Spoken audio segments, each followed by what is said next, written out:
This is incredibly good news for the New York Islanders as several of their top prospects are off to very hot starts in their respective leagues. We're going to break it all down on this episode of Islanders Digest, talk about what these prospects need to do to elevate their game to be ready for the NHL, and talk about which of these three prospects is my favorite, because while I love all these prospects, I have high expectations for all three of them. There is one that is definitely my favorite, at least so far, and I'd love to know in the comments which of these prospects is your favorite. Is perhaps your favorite Islanders prospect not on this list? At this point, I'm really not even going to be counting Schaefer as a prospect, because I do believe he is going to play the full season in the NHL. Technically, he still is a prospect, but at this point, he really is not a player I'm considering when it comes to prospects. But we're going to be doing a lot of prospect videos on this for this season, for Islanders Digest, especially considering where the Islanders are. While I think they're going to be a competitive team, look, this is a team focused on the future, and these three players are going to be a huge part of the future.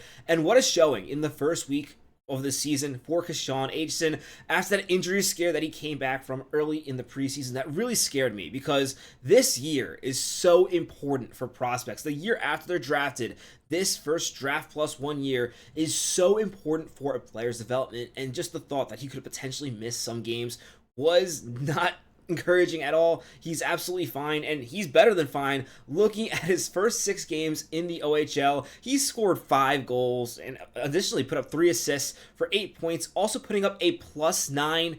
From a defenseman, that's pretty much all you could want. You would maybe be a little concerned if he was putting up the goals and then the plus minus wasn't there, which means he would just be committing way too much. But no, Kashawn Aitcheson is having an absolutely explosive start to the year. And to all the scouts that were kind of calling his shooting percentage last season an anomaly, he's showing quickly that he has a very elite shot. I mean, we saw it watching the Islanders during training camp. He was hitting the crossbar over and over. He has a very good shot, and he's showing it off early in the OHL. Now, as a defenseman, I am very encouraged with the offensive stats, and our big question going into this season was how offensive of a defenseman is Kashawn Aitcheson going to be, because the physicality is already there. I do want to see more of a commitment to defense. There are some examples, they're posted on Twitter, and also if you watch the full game, where on a couple penalty kills for the Barrie Colts, he seems like he's acting a bit lazy, and that's something you definitely want him to clear up, because his role is going to be a future top 4 defenseman for the New York Islanders, which means he's going to be killing a lot of penalties, things like that, and that's somewhere I think he can improve. I noticed a lot last season watching him play against Callum Ritchie in the semifinals for the OHL, and it was very evident at points that he doesn't always put the best effort forward when it comes to defense. He does have the capability to do it. I think we saw that with him trying as hard as he can in the Islanders preseason. But that's definitely something I want him to focus on, because really, if the offense is there, and we know the physicality is there, that's really the only thing that can hold him back. And it's really something I do want to see Kashawn Aitcheson focus on. Really encouraged with the early stats. Of course, he only played 6 games. I don't expect him to score 50 goals in 60 games. That would be absolutely ridiculous. But I do think he might score more than 26, and if he does, I think a lot of teams are going to be regretting not picking Kashawn Aitcheson in the top 15 of last year's NHL draft. Moving on to the next prospect I really want to discuss. Now, looking at the stat card, you might be confused, because people were talking about how Cole Eiserman had a 3-assist game this weekend. That was in an exhibition game, so while it is good to see, and it still counts in terms of him developing as a player, in terms of the statistics, it doesn't count, which really does not matter that much. Still, in the one game that he did play that was a league game for the Hockey East Division in the NCAA, he put up two goals in one game, had a beautiful power play snipe, and in addition, he also had a really gritty goal, which is really what I want to see from Cole Eiserman. We already know he can score those beautiful snipes. It's pretty much an automatic goal when you get it to him in his position on the power play. You also want him see him develop into a well-balanced goal scorer. And early on, we're seeing more signs that we saw that later in last season in the college playoffs, really seeing him score some nasty goals to keep Boston University alive, and he is keeping it going this season with a second goal in that game. It was, again, he was in front of the net, fighting for positioning. That's exactly what you want to see from Cole Eiserman, and he is getting a lot more ice time this season for BU, which is very exciting for Islander fans. Last season, he was huge on the power play. He was a very situational player, but he was not playing regular minutes 5-on-5, and that was a bit concerning. This year, BU is showing they have a lot of trust in him, giving him an A on his jersey, and now playing him on the first line, where he's getting a lot more minutes. And early on, it looked like he's really handling that well, and I noticed from what I saw from him in this game that he's really focusing a bit more on making passes, being more well-rounded as an offensive threat. And yes,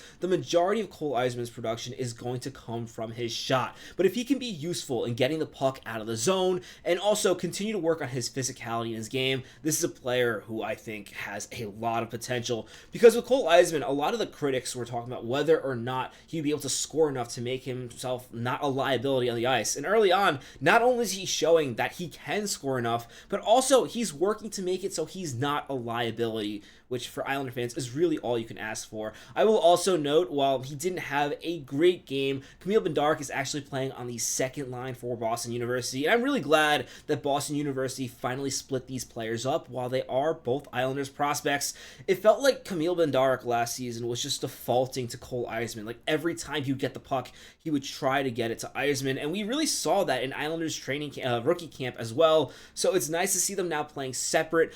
I do still have hopes for Darche. He was the Islanders' second-round pick last season. This is a player who I think plays a really good defensive game, and that's why he gets big minutes for Boston University. Now, I'm just hoping that more of an offensive game can really develop from there. But still, as he is right now, I think there is a fourth-line center in this player. If he can just figure out some offense, I think he'd be a really interesting prospect. I really like the skills, even watching him in that 4-on-4 rookie game for the Islanders. It's just he didn't have the confidence to take the shots when they were clearly there. I'm really hoping that changes going to the season. And finally, we're going to talk about Victor Eklund, which, if you don't know already, is my favorite of the Islanders prospects, not named Schaefer. I absolutely love Victor Eklund. I love this pick, and what he's doing in the SHL is really impressive. So in 9 games, he has 5 points, and when you're comparing that to Kashawn Aitcheson and Cole Eiserman, that might not sound as impressive, but you got to keep in mind, the SHL is, I would say, probably the 3rd best hockey league in the world. After the NHL, you kind of got 3 leagues in the KHL, the AHL, and the SHL, and I think the SHL is really close, and the fact that he is playing at this level, at this age, against full-grown men is very impressive. I think also Victor Eklund gets a little overshadowed considering that he plays with Anton Frondell, the 3rd overall pick in this draft, which is really looking like a good pick by the Chicago Blackhawks. But even with Frondell, he had a beautiful assist to Frondell the other day, really threaded a pass through 3 different defensemen to get it to Frondell, so it was a tap and goal. I'm really liking Victor Eklund's all-round game. The goals have not come yet, but considering he had to really earn his ice time, and really until like the past 4 games, he hasn't. Now he's finally playing top 6 minutes for his SHL team. Before that, he really had to earn his spot because, again, it's a very competitive league. I expect the goal scoring to pick up soon if he continues to play his game, as he's getting more and more trust from his coaches every single game. And you can see why when you watch him play. He's just such a well-rounded player, and that's why I like him the most out of the Islanders prospects. It just seems if he continues on his trajectory, there's nothing that he really has to work on to become a successful NHL player. While Cole Eiserman and Kashawn Aitcheson have a ton of potential, they both have things that they need to tweak, with Cole Eiserman having to work on his all-round game and Kashawn Aitcheson really having to focus a bit more on some of those defensive miscues that we saw for the Islanders this preseason. But with Victor Eklund, it seems like all the pieces are there. He just has to continue to develop, continue getting stronger, continue getting faster, and it's going to come. And I cannot wait to see what type of NHL player he becomes, along with these other prospects. Let me know again in the comments which of these prospects is your favorite. For me, it's Victor Eklund. I was so happy with that pick. But that will do it for this episode of Islanders Digest. If you haven't already, be sure to subscribe to the channel. I'm your host, Patrick Nilan. Catch you on the next episode. Let's go, Islanders.